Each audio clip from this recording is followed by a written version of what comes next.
लक्ष्मीच्या पावलांनी या मालिकेच्या आजच्या भागात आपण पाहणार आहोत. कला अद्वैतच्या गाडीमध्ये इन्हेलर ठेवत असते तर तेवढ्यात अद्वैत मागून येतो आणि म्हणतो, 1 मिनिट, तू माझ्या गाडीला हात लावू शकत नाहीस.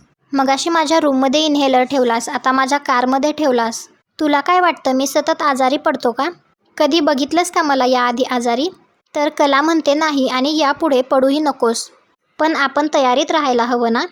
सगळं चांगलं होण्यासाठी तोंडातून चांगलं बोलत राहावं आणि कृतीतून सुद्धा सगळं चांगलं होण्यासाठी जे जमेल ते करत राहावं. तर अद्वैत म्हणतो, तू सतत का लेक्चर देत असतेस ग? तुला काय वाटतं मला अक्कलच नाहीये? कोणी सांगितलं तुला हा अति आगाऊपणा करायला? तर कला म्हणते, पण मी हे सगळं तुझ्या चांगल्यासाठीच करतीये ना चांदेकर. काल रात्री जसा त्रास झाला तसा परत होऊ नये म्हणून. सगळ्या गोष्टींमधनं तुला चुकीचा अर्थ घ्यायला आवडतो, त्याला मी काय करू? किंवा असं समज, काल रात्री तुझ्यामुळे जो मला त्रास झाला ना ते परत होऊ नये म्हणून करतेय मी हे सगळं. खुश, असं म्हणून त्याच्या गाडीची चावी त्याच्या हातात ठेवते आणि तेथून निघून जाते. नैनाने तिची रूम सजवलेली असते आणि सगळीकडे कॅन्डल्स लावलेल्या असतात. त्यावेळी राहुल रूममध्ये येतो आणि नैनाला विचारतो, हे काय आहे आणि इतका अंधार का आहे रूममध्ये? तर नैना राहुलला म्हणते, बबुडी, मस्करी करतोयस ना माझी? तर राहुल म्हणतो, बबुडी वगैरे सोड. हे काय चाललंय सगळं? तर नैना म्हणते, ते सगळं सोड, मी आपली रूम किती छान डेकोरेट केली आहे ते बघ ना. सो रोमॅन्टिक ना? तर राहुल म्हणतो, आणि कोणी पाहिलं तर? तर नैना म्हणते, पाहिलं तर पाहिलं, आपण न्यूली मॅरिड कपल आहोत. आणि आत्ता जर कोणी पाहिलं ना तर त्यांची खात्री पटेल की आपलं एकमेकांवर किती प्रेम आहे. तर राहुल म्हणतो, नैना, बहुतेक तू विसरली आहेस की आपण जॉईंट फॅमिलीमध्ये राहतो. तर नैना म्हणते, आपल्या लग्नानंतर निवांत असा वेळच मिळाला नाहीये. मला वाटलं होतं आपण लग्नानंतर हनीमूनला जाऊ, पण ते पण नाही झालं. मला असं वाटलं होतं की आपलं लग्न झाल्यानंतर तू, मी आणि आपलं बाळ, आपलं छोटंसं खूप छान जग असेल. पण तसंही काही घडत नाहीये आणि तुझ्याकडे तर माझ्यासाठी वेळच नाहीये. तर राहुल म्हणतो, नैना, काय चाललंय तुझं? मला मीटिंगला जायचंय, मी जातो. तर नैना त्याला थांबवत म्हणते, राहुल, आपल्या बाळाला आणि मला आत्ता तुझी खूप गरज आहे. आम्हाला असं सोडून जाऊ नकोस प्लीज. त्यावेळी राहुलचा फोन वाजतो तर राहुल तेथून निघून जातो. नैनाला मात्र प्रचंड राग येतो आणि ती स्वतःशीच म्हणते, फोन पण आत्ताच वाजायचा होता. असो, काहीही कारणं काढून तू निघून जा, पण एक गोष्ट लक्षात ठेव, मीही तुला असं सोडणार नाहीये. काजल तिच्या आईला घेऊन आलेली असते. त्यावेळी संगीता चालत असते. त्यावेळी एक गाडीवाला तिला धक्का देऊन निघून जातो. तर तिच्या हातातील बॅग खाली पडते. तर काजल संगीताला विचारते, आई, तुला कुठे लागलं नाहीये ना? तर संगीता म्हणते, काजू, आपल्याला देव कोणत्या जन्माची शिक्षा देतोय ग?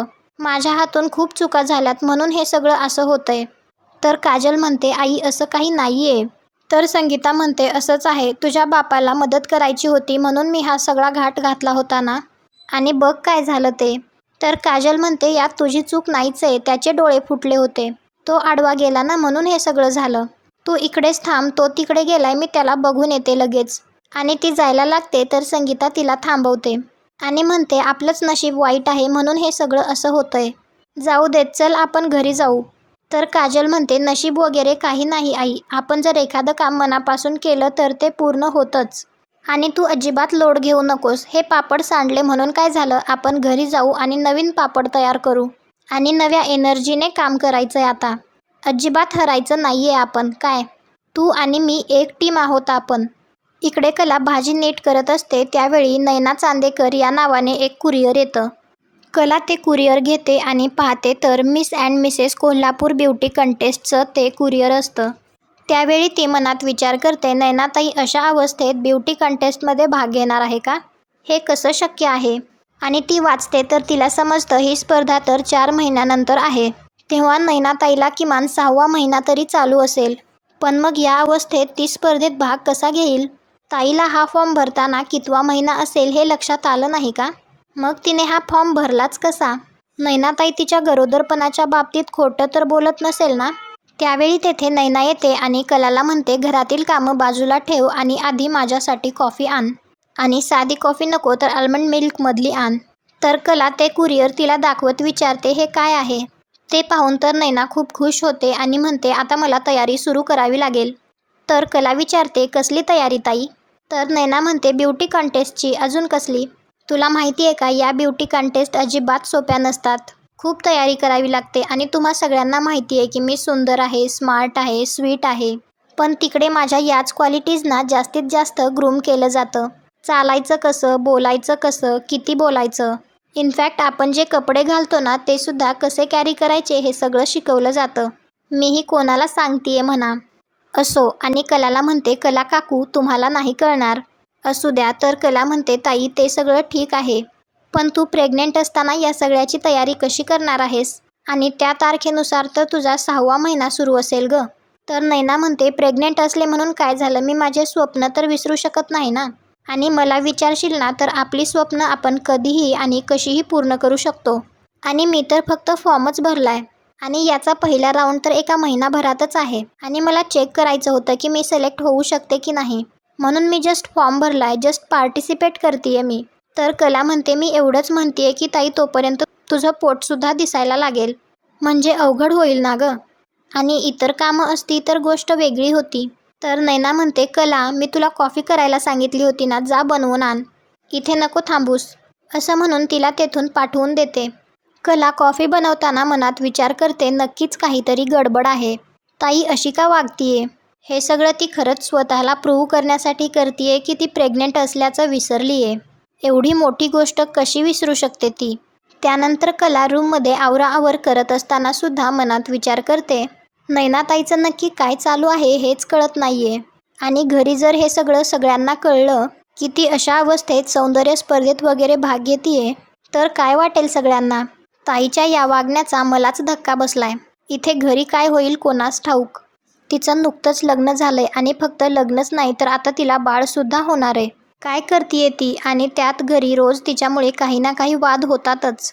त्याच वेळी अद्वैत रूममध्ये येतो आणि कलाला म्हणतो, काय पसारा करून ठेवलाय माझ्या रूममध्ये? तर कला म्हणते, आवरतीये मी, दिसत नाहीये का तुला? न बघताच बोलायचं असतं. तर अद्वैत म्हणतो, बघल तेव्हा आवरत तर असतेस. तर कला म्हणते, हो, कारण या खोलीत इतका पसारा असतो ना की मला सारखं आवरत बसावं लागतं. तर अद्वैत म्हणतो, हे मात्र अगदी खरं आहे. हल्ली फारच पसारा असतो माझ्या रूममध्ये. तू यायच्या आधी कधी नसायचा. तर कला म्हणते, हो, कारण तुला जरा इकडचं तिकडं झालं खोलीत की चालत नाही. मग तू काय करतोस? ऑर्डर सोडतोस. मग अंजू किंवा रघु येऊन तुला तुझी खोली आवरून देतात. पण जगासमोर काय येतं? बघा अद्वैत किती टापटीप राहतो. सगळं किती व्यवस्थित आहे, त्याला जराही अव्यवस्थितपणा चालत नाही. पण मी तुला सांगते, स्वतः आवरण्यातच व्यवस्थितपणा असतो, दुसऱ्यांकडून आवरून घेण्यात नाही. पण तुला काय समजणार म्हणा.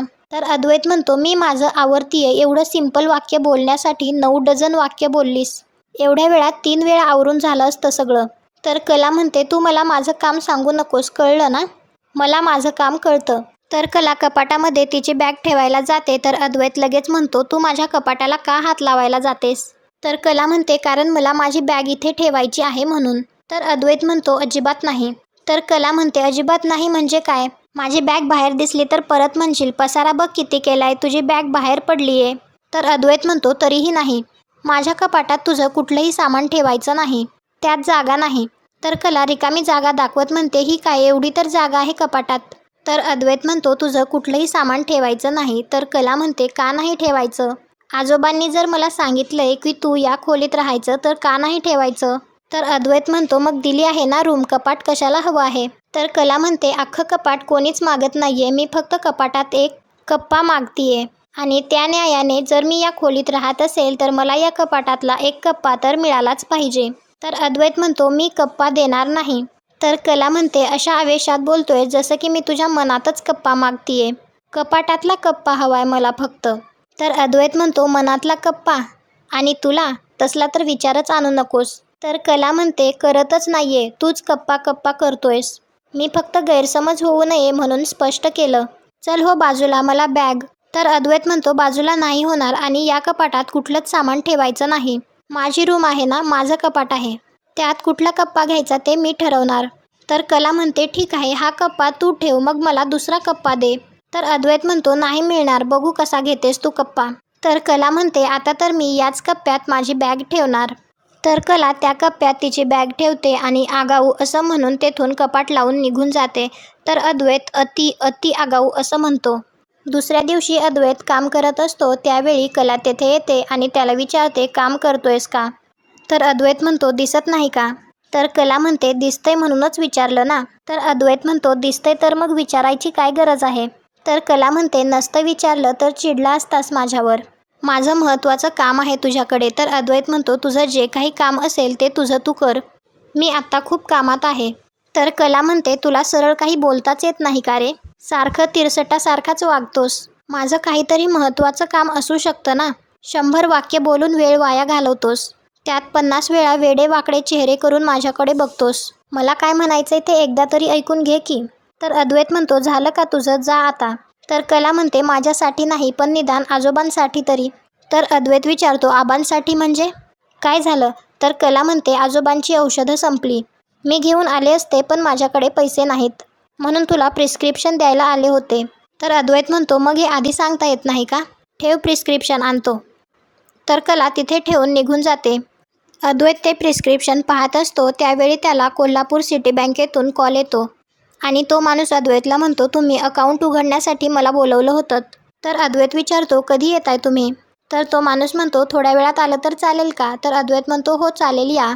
मी घरीच आहे. असं म्हणून फोन ठेवून देतो. तर अद्वैत मनात विचार करतो, इथून पुढे घर खर्चाचे पैसे द्यायचेत या निमित्ताने. त्या अति आगाऊच्या अकाउंटमध्ये पैसे टाकता येतील. संगीता काजलच्या वडिलांना नाश्ता देते आणि म्हणते, बसून खावा की, कशाला जीवाचे हाल करताय? पोटात सुखाने 4 घास जाऊ द्या की. तर बाबा म्हणतात, उलटं आज लवकर जायचं होतं, उशीर झालाय. आणि डबा भर पटकन. आणि 2 जास्तीच्या चपात्या घाल आणि भाजीसुद्धा जास्त घाल. तर संगीता विचारते, जास्तीच्या आज अचानक? तर बाबा म्हणतात, आज दुकानात नवीन माल येणार आहे, रातच्याला थांबावं लागेल असं मालक म्हणालेत. तर संगीता म्हणते, काय चाललंय तुमचं? सकाळी लवकर जाता, रात्री उशिरा येणार. हमाली करून करून स्वतःची तब्येत बघा आधी काय झाली येते. उद्या हे सगळं आपल्या कलेला कळालं तर काय होईल? आपल्याला काहीतरी दुसरं काम शोधायला हवं. तर बाबा म्हणतात, दुसरा पर्याय काही आहे का आपल्याकडे? तर संगीता म्हणते, तसं नाही हो, तुम्ही कष्ट करून कमवता, याचा अभिमान वाटतो मला. पण तुम्ही हा पण विचार करा ना, उद्या ही गोष्ट लपून राहण्यासारखी आहे का? आपल्या कलेला कळालं तर? चांदेकराच्यात कोणाला कळालं तर? काय होईल? आपल्या पोरींना किती ऐकून घ्यावं लागेल सासरी? त्याचं भ्याव वाटतंय मला. तर बाबा म्हणतात, बरोबर आहे तुझं म्हणणं संगे. पोरींच्या विचारांना मलासुद्धा रात्र झोप लागत नाही. पण हे डोक्यावरचं कर्ज फिटेपर्यंत दुसरा पर्यायसुद्धा नाही आपल्याकडे काही. काम तर करावंच लागेल ना. डबा दे पटकन, जाऊ दे मला, असं म्हणून तेथून जातो. चांदेकरांच्या घरी सगळे बसलेले असतात त्यावेळी अद्वैत म्हणतो, सगळ्यांना इथे बोलावण्याचं कारण म्हणजे ही जी बेंगलोरची बँक आहे. असं म्हणतो तेवढ्यातच बँकेतून एक माणूस घरी येतो. आणि तो म्हणतो, मी कोल्हापूर सिटी बँकेतून आलोय, तुम्हाला बँक अकाउंट उघडायचं आहे ना? तर अद्वैत म्हणतो, येस, ॲक्च्युली मी तुमचीच वाट बघत होतो. आणि त्याला आतमध्ये घेऊन येतो आणि विचारतो, तुम्हाला काही चहा कॉफी? तर तो माणूस म्हणतो, नाही नाही, आधी आपण बँकेचं काम करून घेऊया. तर सरोज म्हणते, अरे पण आपल्या सगळ्यांचे अकाउंट्स आहेत, परत कोणाचं अकाउंट काढायचं आहे आता? तर अद्वैत पटकन, खरेच असं म्हणतो. आणि मनात विचार करतो, खाल्ली माती. तर सरोज विचारते, काय म्हणालास? तर अद्वैत मनात विचार करतो, आता जर खरेचं अकाउंट काढायचं आहे असं सांगितलं तर सगळ्यांना वाटेल मला खरेची खूप काळजी आहे. काय सांगू? तर सरोज विचारते, तू आत्ता काहीतरी म्हणालास? तर अद्वैत म्हणतो, हो मी म्हणालो. तर काकू म्हणते, अरे असा काय करतोयस अद्वैत, आता तू काहीतरी खरेचं असं म्हणालास ना? तर अद्वैत लगेच म्हणतो, खर्च. खर्च केवढा असतो ना आपल्या फॅमिली मेंबर्सचा, त्यामुळे यांना बोलावलंय. मला काय वाटतं, प्रत्येकाचे स्वतंत्र बँक अकाउंट्स असायला हवेत.